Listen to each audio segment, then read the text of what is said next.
How's it going, everybody?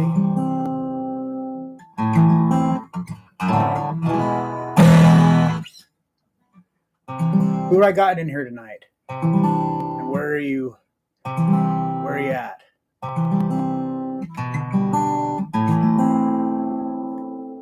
Butterfly Effect, welcome.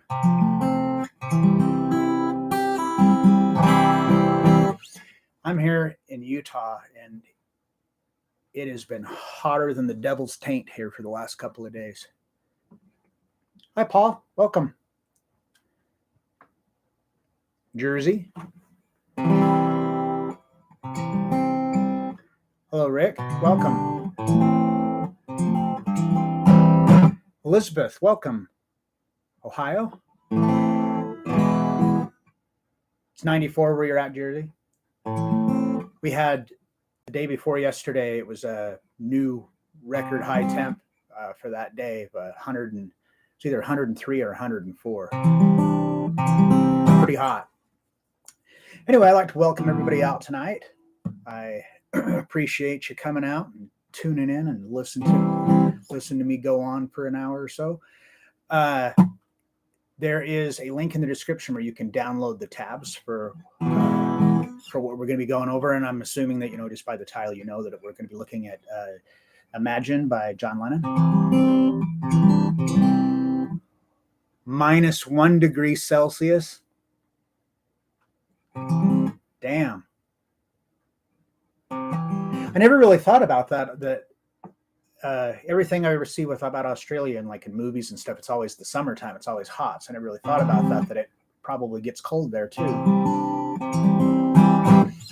So anyway, yeah, if you download the tab so you can follow along, and if you like what I'm doing, hit that thumbs up button, subscribe to the channel. All that good stuff helps them know that I'm doing a good job and that I can keep coming and doing this for you every week. Dundee lied.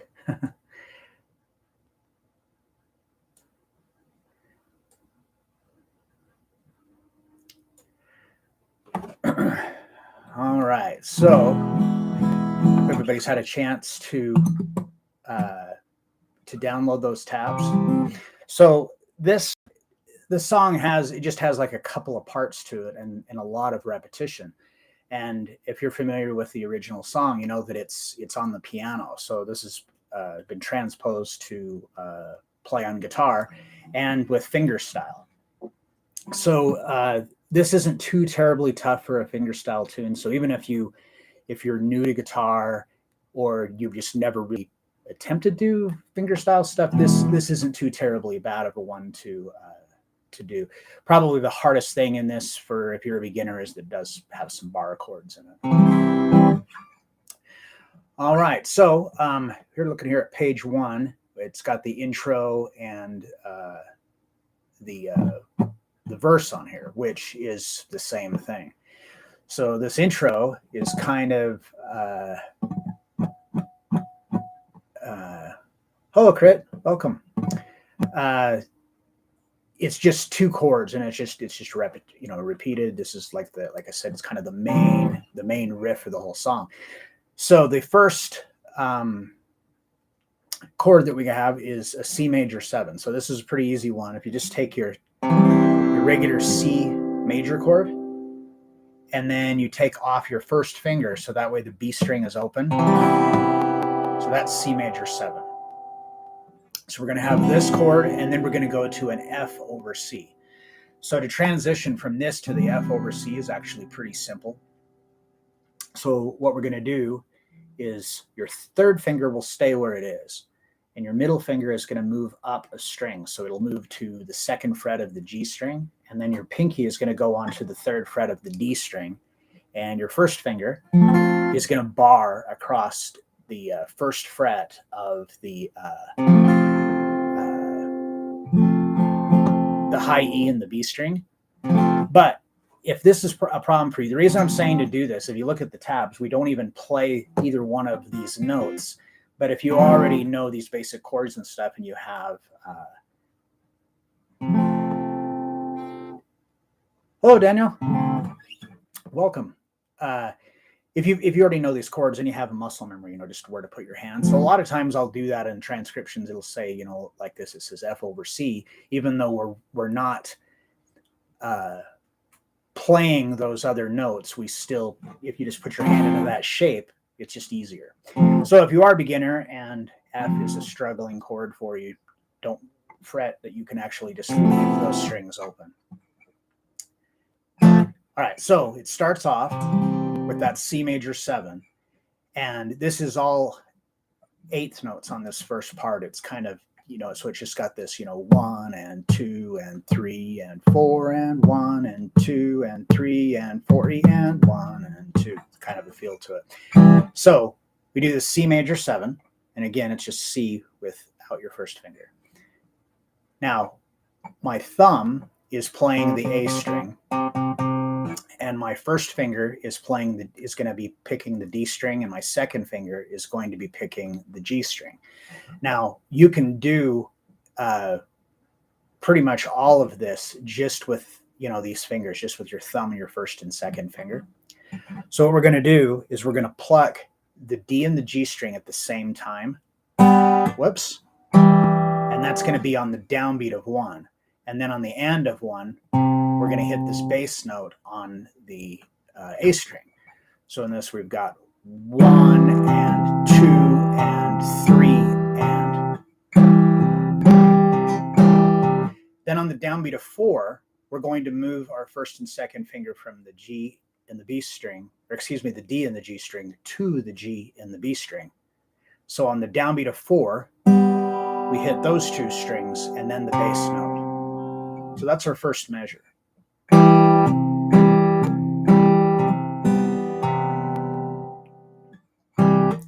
Now, if I don't want to spend a whole lot of time on this right here, because there's probably a lot of you that are more experienced, but for those of you who are not, so for those of you who are more experienced, just bear with me a minute here. So let's everybody had to start somewhere, so let's help them keep up. So if you have not done the fingerstyle thing before, I'm just going to kind of give you the Reader's Digest version of what we can do, what we're going to be doing here.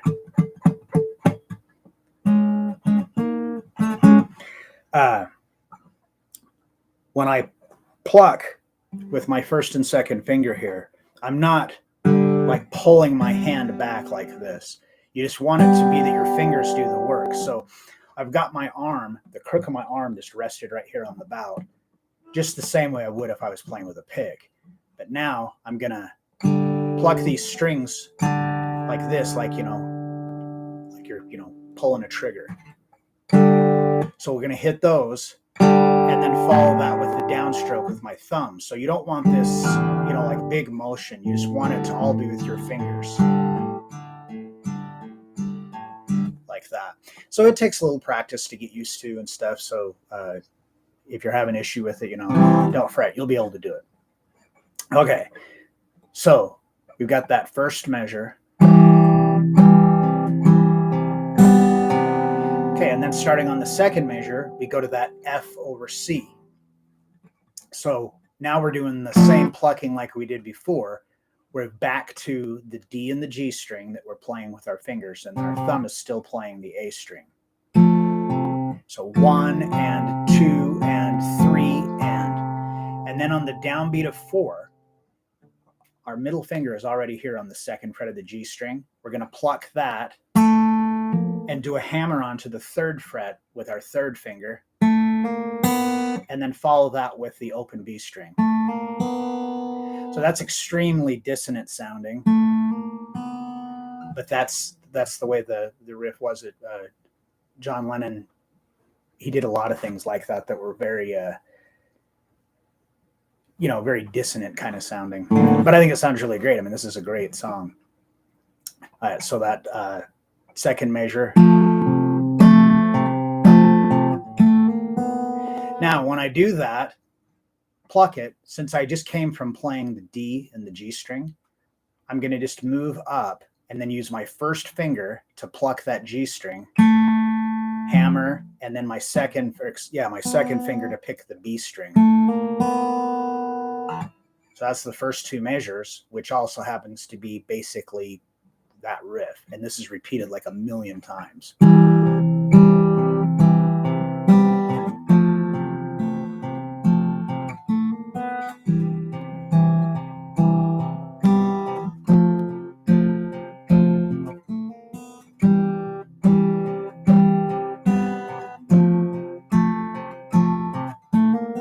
Just like that. So, I said it's 2 measures long. So the intro is 4 measures. So it's just that riff played twice. And then it goes on your next staff to the verse. And the verse is the same thing. And so it does it 1, 2, 3, 4. Whoops, wrong button. Hold on. 1, 2, 3, 4. 4 times, and then it has a change at the end of it. So that'd be the next thing that we look at is that change. So if you are a beginner or you haven't done this type of a thing before, I'd really recommend that you just work on that part. If you can get that down really smooth, it makes the whole rest of it a lot easier, because it's more or less that same kind of feel all the way through it, just with some other chord changes that are coming along. All right, so before we move along, does anybody have any questions on anything that we've gone over on this thus far, and or just any questions in general? Because as usual, this is Q&A, not just me teaching a song or whatever. Man, it is hot in here. I had my air conditioner on since I got up, and it is miserable.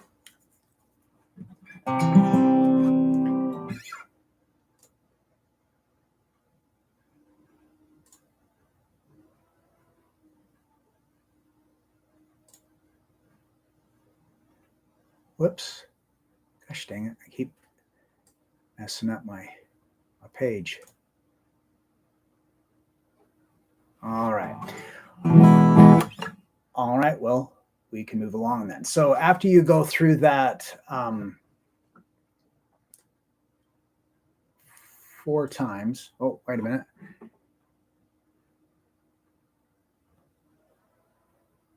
Oh, no problem, Crit. That's why I have the rerun.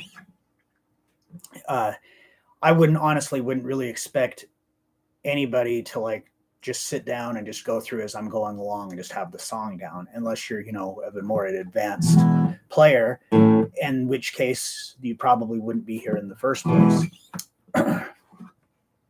Okay, so after it does that riff on the verse 4 times, then we're going to go to just a regular old F. But again, we're not playing on the high E strings, so you can get away with just playing the 3rd fret of the D string, 2nd fret of the G string, and 1st fret of the B string. Okay, so now with this, the picking changes up just a little bit. So now we're going to start off, we're going to play the D, G, and B strings simultaneous. So my thumb's playing the D string, 1st finger's on G, 2nd finger's on the B string, and we're going to play those all together. So again, you don't want, where you're pulling away like that. What I'm doing is I'm pushing down with my thumb while I'm pulling my fingers back like the trigger simultaneous. So it's like this motion. So by doing that, I'm down on the D string and up on the G and the B. Whoops. So that is the downbeat of 1. So that's like 1 and then on the and, we hit just that bass note on the D string. And now on the downbeat of 2, we're just going to pluck the G and the B. So it goes back to how it was earlier. So it's just on the downbeat of 1 and then the downbeat of 3 that we do that. So we've got And then on the downbeat of 3, we change to an A minor. So that's an easy chord change. Do the same thing where we're going to play the D, the G, and the B together. I just lost my place. Oh, there we go. Followed by the bass note on the D string, and then the G and B, and then the bass string again. So that's 1 and 2 and 3 and 4 and now we're going to switch to a D minor. So it's just your regular open position D minor. But again, we're not playing on that high E string. But if it did, this just makes it easier. You already know the shape of the D minor chord. So you put your fingers down for that, you'll be in the right place on the tab. Let's see. So the D minor, same thing. We're starting off with playing all 3 strings. And then just back to the 2. And then that F over C. Now, when we go to the F over C, we're going to pluck the B and the G strings together. And then now we're going to do, instead of doing the D string, we're going to do the A string. So we're doing that same technique that we did, but just we've got the open D string in between there that's not being played. And I've lost my plate. There we go. So that's the first 2 measures of that change. So this is on your transcription is actually measure 13, it looks like. So we start with that F. Whoops. A minor, D minor, F over C. Now there I just kept, now if you notice that there, I made a mistake and I was playing that D string instead of the A string. Made it sound a little bit different, but it didn't make it sound so weird that the song went off the rails. So just remember that's another reason why it's good to actually put all your fingers down like you normally would for the chord, even though you may not be playing a particular string. So that way, if you do accidentally play it, at least it's a note that's in key. So it might sound a little strange, but it won't sound like bad, like it's a completely out of key or a wrong note or whatever. Hello, Michael. Welcome. Are you the Michael Scott?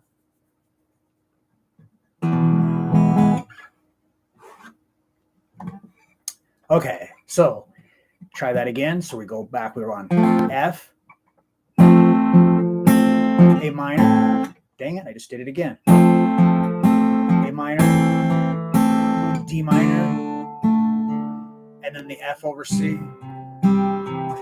Now we're going to go to a G, and it is the bar chord. So even though you look on the tab there, like it's showing 3, 3, and then 5. So you could do this, but it's a lot easier if you just do this because you already know that shape, or you should know that shape. That's why it's really important if you're a beginning guitar player. A lot of times people want to skip over some of these first fundamental steps with these open chords and things like that. And it's really good to learn them because they're, your shapes when you go on to do bar chords and everything. So it's important. I think it's really important, overlooked a lot now. Okay, so we're going to go to that G major bar chord, rooted on the 6th string. So 3rd fret here is a G, so there's our root note. And it just looks like we're doing the shape of an E major chord with our other fingers here. We're just moving it up. So if you put your fingers in that shape, now we're playing the G and the B string with our 1st and 2nd finger, and our bass note is moved all the way down to the 6th string.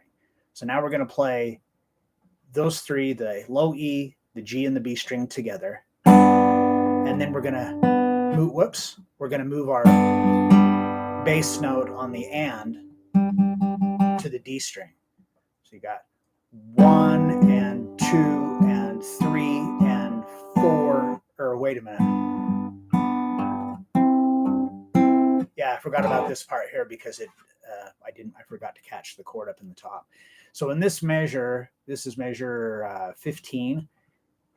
We got that G, 1 and 2 and 3 3 and 4. And so on the downbeat of 4, what I do is just take my pinky and roll it up so it's picking up the 5th fret of the B and the G string. And then a G7. So we just take our, and I know normally you could do a G7 here as the bar chord, but it sounds better with this voicing. So what I'm doing there is I've got my 3rd finger on the 3rd fret of the low E string. That's your G. And the A and the D strings aren't even played, but just because I already have muscle memory for this chord shape, my 2nd finger will be going down to the 2nd fret of the A string, my 1st finger on the 1st fret of the high E, and my pinky on the 3rd fret of the D string. And then I'm just going to play the low E, the B, and the high E strings together. And that is at the end of, that's a whole note, so it rings out. And then that's the end of the repeat. So we end up going all the way back to measure 5, the beginning of the verse. So it's measure 5 through, I already forgot, through 16. So that's like the entire verse, and then it's played through twice, so it's long. All right, so that pretty much does it for those parts of the song. Then we have the chorus to look at, and then talk about some of this musical direction stuff. So before we move on, does anybody have any questions or anything about any of this that we've gone over thus far, or just, like I said before, just guitar questions in general?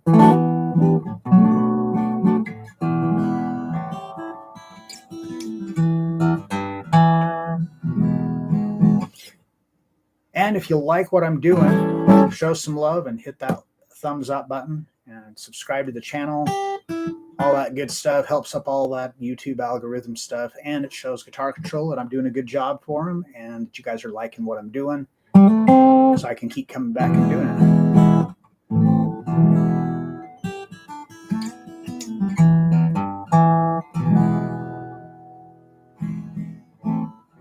Nah, Jersey, it's not above you. You could play that first part of it.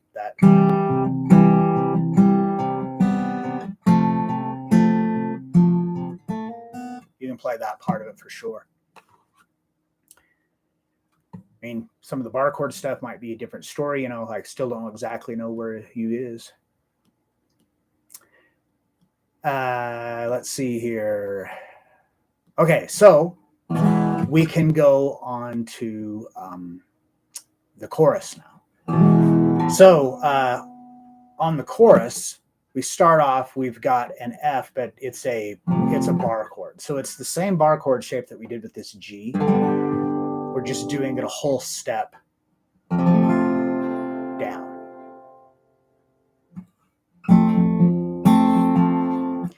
So now we're going to do that same thing like we did before. We're going to pluck the G and the B string and the low E string together.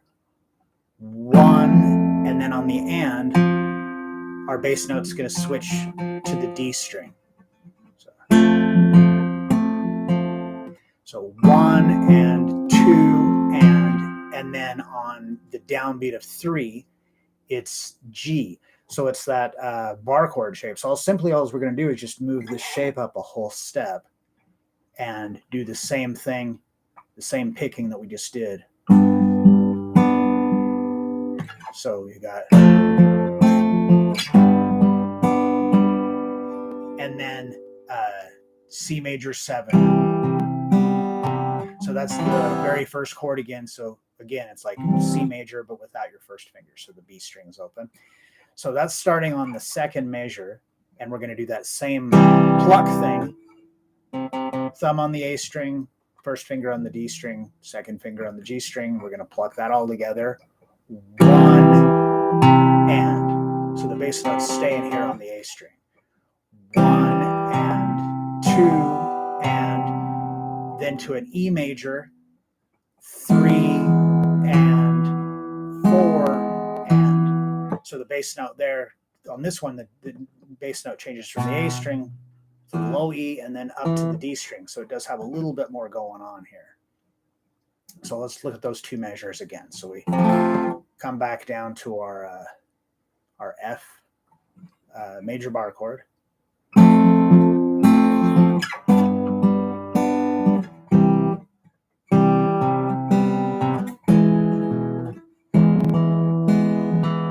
So I just see that same mistake that I made earlier, that sometimes, you know, you're going to just hit the wrong string, but if you have all your fingers on for, you know, for whatever chord that's out of, then it's not going to sound, you know, bad if you make a mistake.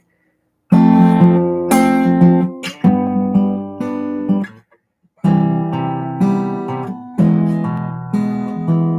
right, then starting on the third measure, it's the same as the third measure of this part. So technically measure 19 is the same as measure 17. So we go back to the F again. G, C major 7, E. So it's more or less, I guess, both of those are the same. It's been a while since I played through this song. I guess I tell you guys every week that I never really know ahead of time what I'm going to do, and I just looking through my transcriptions, and this one popped out, and I was like, oh, that should be a good one to do, but I haven't played it for a while. All right, so those, I guess in a nutshell then, that the measures 17 and 18 is the same as measures 19 and 20. And then we're back to, actually, measures 21 and 22 are the same as well. So we're back to that F again. G, C major 7, E, F, G, and this part right here is a little bit, this last measure here, this is one of the more challenging parts of the whole thing. So we're on the third fret of the A string, and then we're also on the first fret of the high E. So what I'm going to do is just bar. I'm just going to bend my finger across. So I'm going to bar my finger across the third fret, and then my use my third finger to pick up the fifth fret of the G and the B string, or you could use two fingers. So this is like a C major bar chord shape kind of, but it's just going to have this change in it. So we're playing the A string with our thumb, and the B string with our first finger, and the high E string with our second finger. So we're doing that same pluck thing. 1 and. So on the end of 1, we hit the G string. Whoops. And then we're going to go, and I didn't catch the chord names above here. I don't know, because that does make it easier, but it's just a typo on my part. And then we're going to come back to the third fret here on the low E, and our first finger onto the first fret of the B string.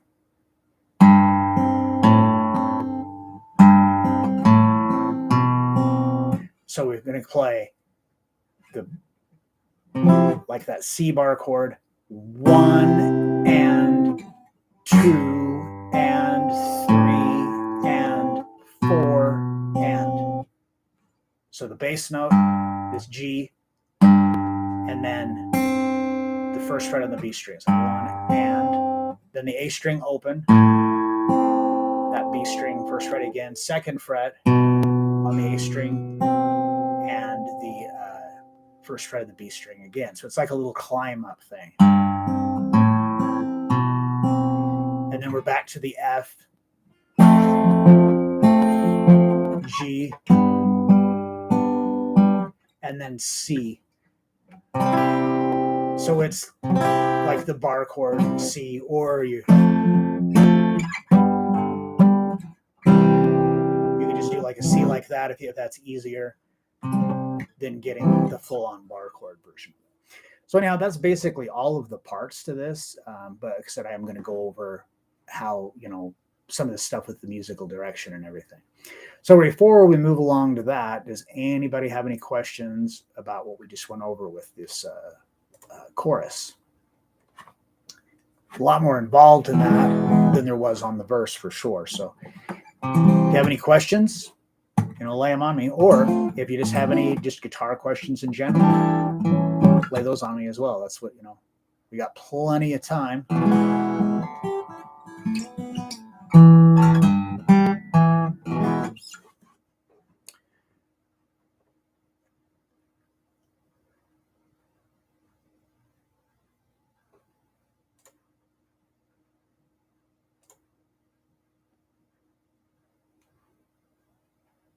Okay. I just noticed something on this transcription that's going to make this a little confusing.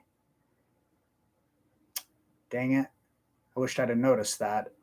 Okay, so if you're looking on page 2, where the chorus is, underneath that second measure of the chorus, so measure 18, it says 2 coda, and then on the last measure it says DSL coda. That page got cut in the wrong place. Those should be on the top of page 3. So on top of page 3, on measure 22, where that it switches to the E chord, that's actually where it should say 2 coda. And then at the end of that measure, where we did that, that should be the that should be where the DSL coda sign is. So that makes it a little bit confusing. Sorry about that. I just did not notice it until just now that I cut the page in the wrong place.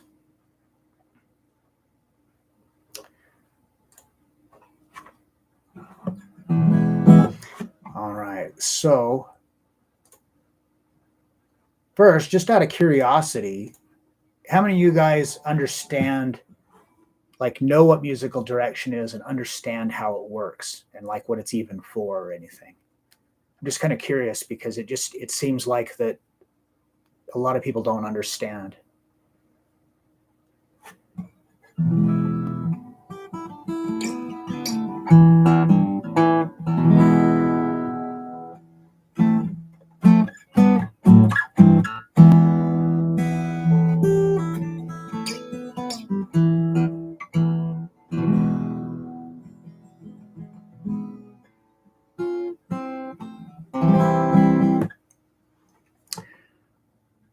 All right. Well, yes, for sure, Paul. Yeah, no one. That's the best thing. But having this stuff with musical direction, everything can just help you with moving around through a song without having to have a lot of stuff just repeated over and over and over again. Makes the pages, so there's not as many pages.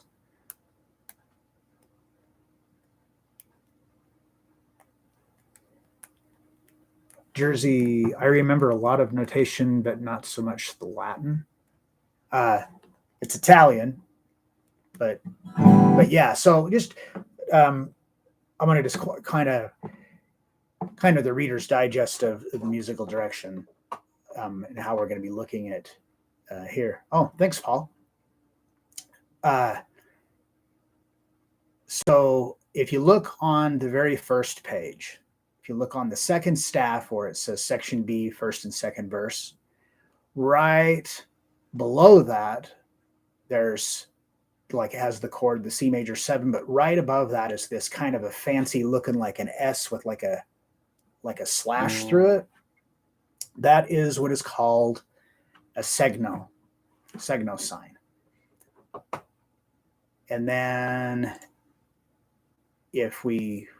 like I said, it's supposed to be at the top of page 3, but it ended up being on the bottom of page 2. But the one says 2 coda, the other one says DSL coda.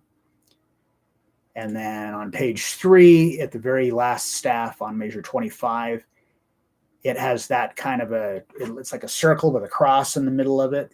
So it's like to me, it always reminded me of like you were looking down like the scope of a rifle. Oh, thank you, Paul. Why can't you get the transcript? You should be able to.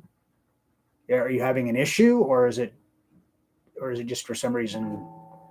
I don't know. Maybe you can't do that in Australia. I don't know.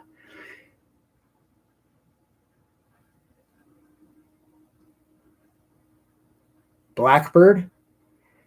Yeah, that could probably be a good one. Okay, so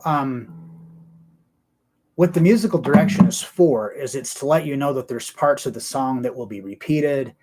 So that way it doesn't have to be, instead of this song being, 10 pages long, maybe it can be 5 if you use musical direction. So in this particular thing, how what we're going to be doing is we're just using 2 signs. We've got segno and coda. So coda is the one with the crosshairs. Coda is the last command. That's like the last musical direction you take. So way that kind of helped me to remember that is I thought that like if that was like a sniper scope or whatever, and they had that on you, that would be the last thing you did, right? So that's how it helped me to remember that. And then segno is like the first musical direction.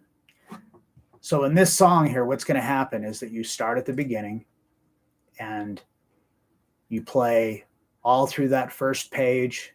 You go to page 2, you get to the end of that first staff, measure 16, and it's the end of that repeat. So now you're going to go back to where the verse starts on page 1 on measure 5, and you're going to play through all that again. Okay, then you'd move on to the chorus part, and you play through that chorus, and then again, I apologize for that not being where it should be, where it says segno and stuff. Since we know that coda is the last direction, we're going to ignore that and do the segno. So when we get to the end of that staff, so we get to measure 24, it says DS al coda. So that means we're going to go back to the segno sign. So the segno sign is the one with the little fancy S. So that's clear back on the first and second verse. It says that little segno. And you see what it says right after it? No repeat on segno. So that means we're going to come back and start playing from there.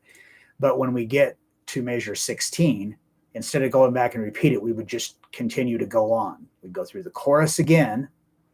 And then this time, when we get to measure 22, instead of moving on to that the next 2 measures, it says to the coda.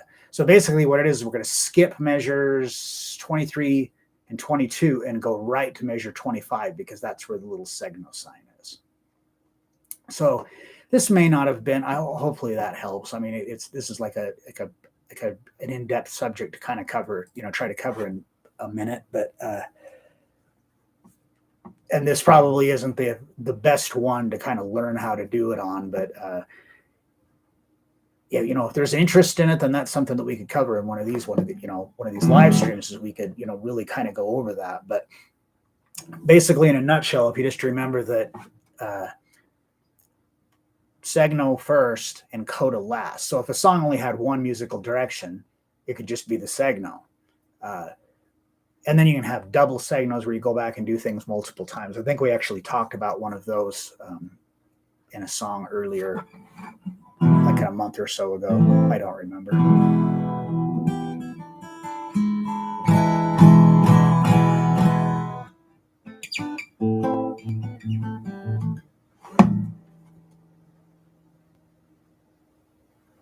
Well, Paul, it's a matter of, if you had like, you're just trying to remember everything that I said. But if we did like a lesson on this, and I'd have like paperwork that would have stuff, like a study guide, so you'd be able to understand how it works. I remember I thought it was really, really confusing at first and tried to avoid it like the plague because it was just, I didn't understand it. But after a while, I finally did. And I can usually, I've had most of my students that with, we'll go over it one time and they come back to the next lesson. We kind of go over it a little again, and then they have it from there on out. So it's something that can be done. It's just not super fun. All right. So then let's do this, just so that way y'all can play through the song and have all the parts and everything. Write this down. That, gosh dang it, I keep hitting the wrong button. You'll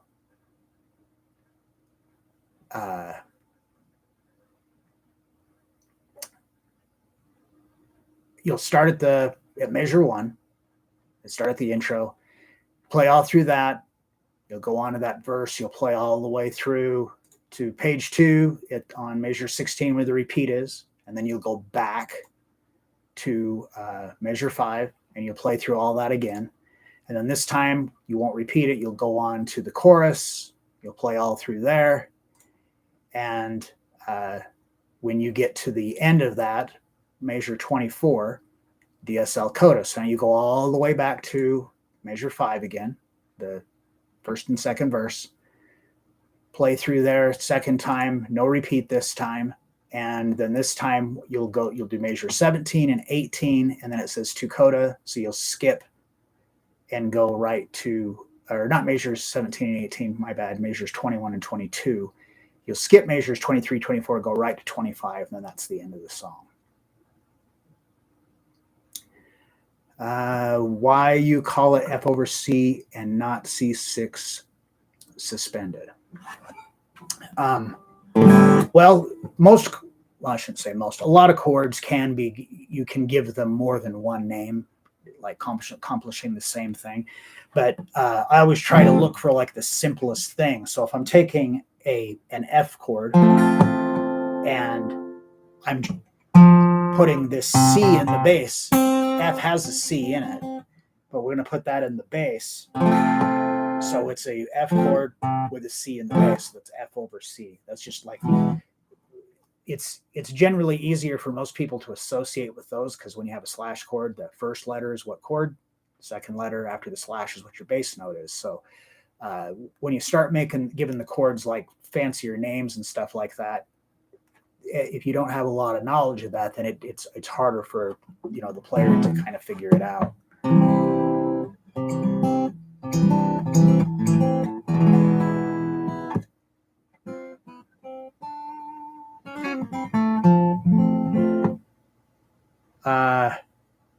Oh, Ron, you learned like musical direction in band. Yeah, I'm sure you did. The whole reasoning behind that is, at the time when they were, coming up, writing, making the rules, for music and everything,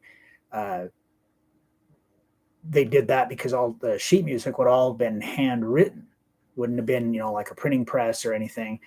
And if,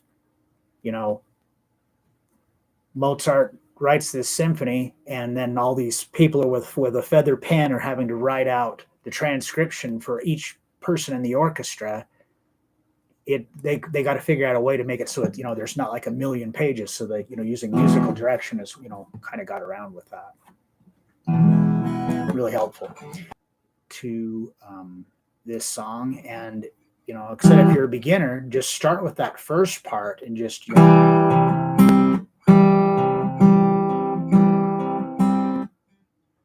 gosh.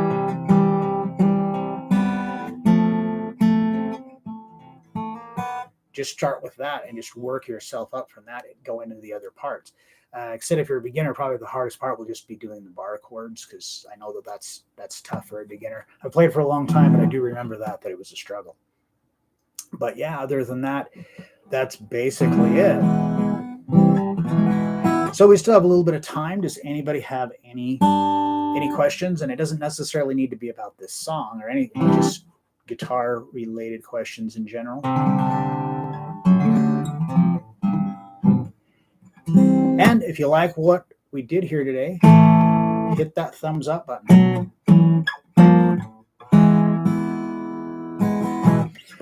And I'd like to thank everybody that has been participating in the chat today.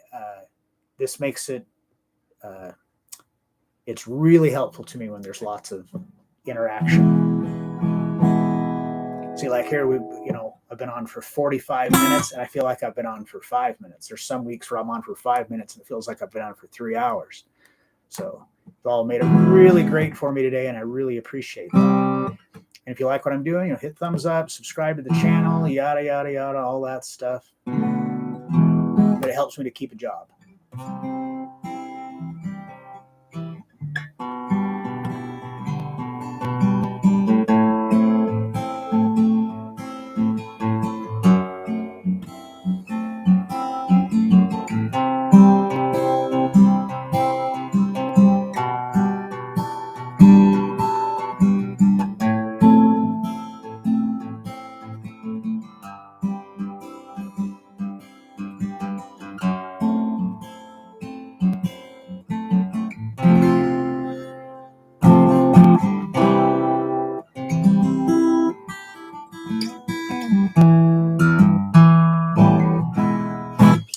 All right. Well, if nobody has any questions or anything, then we can wrap this up. But I do appreciate everybody that came out tonight. I know we're getting into, we're into the summertime and stuff. Everyone wants to be outside and, doing things like that. So the fact that there's many of you here tonight that there has been, that's really awesome. I like to go outside too, but not right now. I have to be in here with the air conditioning or I'm going to die.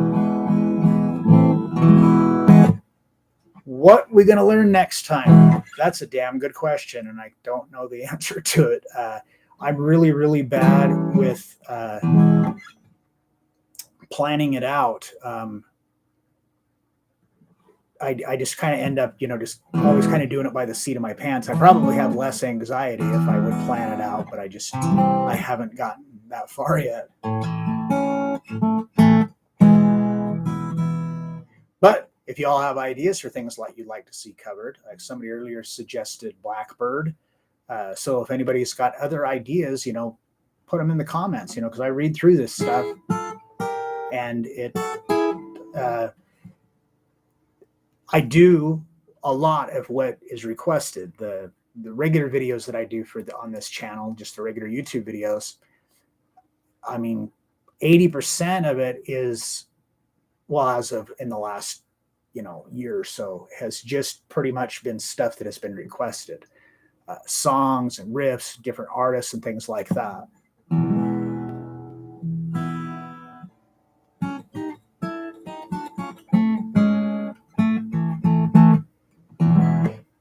Yeah, Butterfly. It wouldn't. The only thing of it is even if I did know what it was, it still wouldn't be up because they don't have it available too far in advance. Usually no more than a couple of hours. But eventually, I'm going to try to work it up to where can have it a little bit more, so maybe I would know what was going on. Oh, well, great, Jersey. I appreciate it. Thanks for joining us, Crit. And I guess I'll see you in a few minutes.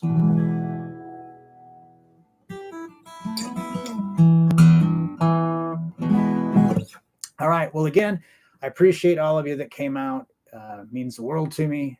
And I hope that, that you like the stuff that I'm doing and you're getting stuff out of it. And yeah, I will, I'll see you guys next week. I hope everybody has a great week and, use your sunscreen, all that kind of stuff. I've got an awesome farmer tan over here. I had to go for a drive from where I live to Salt Lake City, which, it's about a 45-minute to an hour drive, and just roasted through my window, bad old farmer tan. All right. Well, thanks again, everybody. I really appreciate it, and I'll see y'all next week. Have a great week, everybody, and a great night.